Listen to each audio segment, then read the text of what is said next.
Alors, la location entre particuliers, c'est souvent une option que choisissent les Français en pensant faire des économies, et en pensant que ça leur reviendra moins cher que l'hôtel. C'est pas toujours le cas. C'est pas toujours le cas. En fait, effectivement, l'hébergement entre particuliers, il y a un engouement tel en France que 59% des Français ont déjà testé. C'est énorme. Il faut savoir qu'en moyenne, les Français restent dans ces hébergements. Vous savez, pour les vacances, quelques jours chez le particulier restent en moyenne 3,6 jours pour leur séjour. Et que la nuitée est à 167 €. C'est ce qu'on a constaté en France. 167 € la nuitée dans un hébergement entre particuliers. Est-ce que ça vous paraît cher ou pas cher? Très cher. C'est la moyenne. C'est la moyenne en France. Et quand on compare aux hôtels, rien qu'à Paris, la moyenne d'une nuitée dans un hôtel parisien, alors il peut y avoir des très mauvais hôtels comme des très bons, est à 130 €. Moi, ce que je vous propose, c'est de découvrir une plateforme qui change la donne, qui va déstocker les nuits entre particuliers qui ne sont pas loués sur les plateformes au dernier moment pour les payer beaucoup moins cher. Je vous laisse découvrir.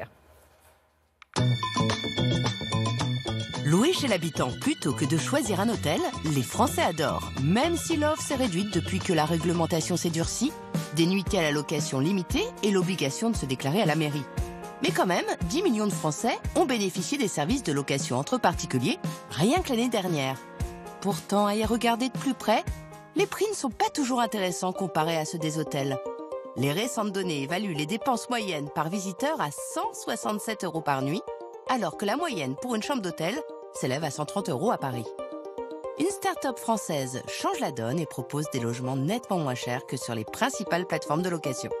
Le concept de notre plateforme, c'est un peu le même que celui qu'ont les hôtels depuis longtemps, où ils font de l'optimisation du taux de remplissage de leur chambre d'hôtel, en faisant baisser les prix à la dernière minute notamment. Et on a décidé d'adapter ça qui n'existait pas pour des logements de type Airbnb, Abritel ou Bedicasa. Donc pour les voyageurs, l'avantage, c'est qu'ils peuvent trouver dans les 15 jours des réductions allant jusqu'à moins 40, moins 50%. Une aubaine pour les touristes. Maxime a trouvé un appartement loué avec une réduction de 45%. La nuitée lui revient à une soixantaine d'euros. C'est parfaitement dans mon budget. Et en plus, si je regarde, comparativement à d'autres sites, c'est beaucoup moins cher. Bonjour. Bonjour, c'est Maxime? Oui. Antoine, enchanté. Pour l'accueillir, Antoine, concierge pour les propriétaires. Sa mission, gérer les arrivées et les sorties des visiteurs. Un nouveau métier en pleine explosion et qui surfe sur le succès de la location touristique entre particuliers. En tant que propriétaire, c'est mieux d'avoir une personne qui réserve pour 4 nuits moins cher plutôt que de ne pas réserver du tout. Donc tout le monde est gagnant. D'un côté le voyageur et de l'autre côté le propriétaire. Merci.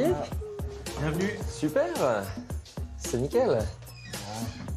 Voilà, donc la pièce principale avec le lit. Obtenir un taux de remplissage de près de 90% plutôt que de ne pas louer, quitte à brader, dans cette nouvelle économie de partage, tout le monde y gagne. Donc en fait, on est au croisement de 3 grands mouvements. L'économie de partage, effectivement, donc la location chez des particuliers. La réservation à la dernière minute, on sait aujourd'hui que les gens réservent de plus en plus tard. Et la réservation aussi mobile, puisqu'aujourd'hui, dans le tourisme, c'est presque 24% des réservations qui se font sur mobile. Mais attention, la plateforme ne pourra pas contenter tout le monde, surtout si on a une destination bien particulière en tête. Voilà, c'est bien ça. Bah oui, c'est bien, c'est bien. Puis alors surtout, il y a une garantie d'avoir des appartements de qualité, parce que c'est pas parce qu'ils sont déstockés qu'ils sont moins bien. En fait, le site ne prend que des appartements qui ont été très bien évalués par les visiteurs. Donc, on est sûr de tomber sur des bons appartements. Alors, sur quelle ville ce site permet-il de louer des logements? Sur toutes les villes de France, c'est développé un peu partout. Ce n'est pas qu'un site parisien. Donc, et même, ça se développe à l'étranger, notamment au Portugal. Donc n'hésitez pas, si vous avez une petite envie au dernier moment de vous prendre quelques jours à l'étranger ou en France, vous mettez sur le site, vous êtes sûr d'avoir des prix bradés. Et alors est-ce que sur ce site...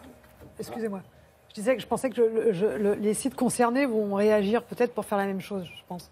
Ah, oui, mais c'est un modèle déposé, on va voir. Hein. Mais ça ne nous regarde pas. Nous, ce qu'on va faire, c'est juste profiter de ces bonnes affaires, je pense. Est-ce qu'il y a d'autres propositions que les locations sur ce site? Alors, à terme, ils veulent justement se développer pour se démarquer des autres sites, c'est de faire des propositions de restaurants aux alentours des adresses repérées, d'être vraiment un guide, un city guide avec des adresses personnalisées, etc. Donc, à terme, et je pense que c'est ce que vont faire à mon avis, toutes les plateformes, c'est de faire non seulement de la proposition hôtelière, comme Booking, Abritel ou Airbnb, et puis de proposer aussi des solutions de massage, des solutions de visite, des solutions de restaurant, pour faire vraiment une offre complète pour les visiteurs. Et vraiment, c'est une tendance qu'on découvre et qu'on remarque sur tous les sites de ce genre.